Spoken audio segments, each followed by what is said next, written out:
Hello mga B! Nandito tayo ngayon sa Elorde Boxing Gym para magpapawis. Alam nyo ba, matagal ko na talagang binabalak ang umattend ng self-defense classes dahil kailangan ko talaga ito bilang isang taong masama ang ugali. Pero palaging kinakabahan at natatakot akong subukan ito. Hanggang isang araw, may papromo ang aming gym kung saan ay may free trial ang boxing class. Sobrang excited at kinakabahan ako nung una, pero binuo ko ang aking loob para sumubok. At doon, sa unang pagkakataon ay tinuruan ako ni Coach Alto Yogon na isang boxing champ na mainstay dito sa Elorde Gym. O Pak, batikan ang magtuturo sa akin, B. Nagsimula kami sa mga basic punches kasama ang mga jabs, straights at uppercut. Noong natutunan ko na ang mga basics at proper form ng pagtayo at pagsuntok, inilipat na ako ni Coach sa speedball at punching bag. Akala ko ay madali lang gamitin itong mga equipment na ito kasi they make it look so easy. Pero nung ako na ang susuntok sa mga to, na-realize ko na mahirap pala ang boxing kasi kailangan mo ng fast reflexes at magandang hand-eye coordination. Matapos ang ilang minutong pagpapractice, sumunod ang shadow boxing at iba't ibang drills. Na-realize ko sa boxing session na to na hindi lang lakas ng katawan ang kailangan sa pagiging isang boxer. Kailangan mo rin ng disiplina, determinasyon at tiyaga. Hindi ito madali, pero sa bawat pagtulak mo sa iyong sarili, lumalakas ka.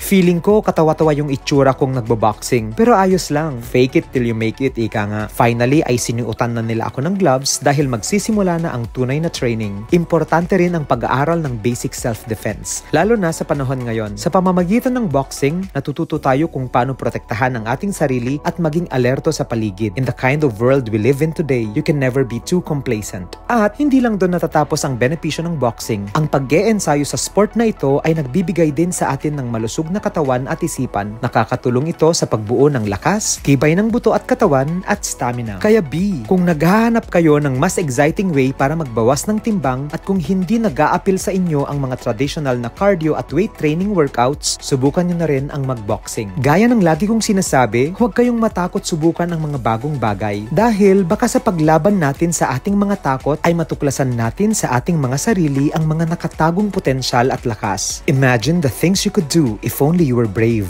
Yun lang.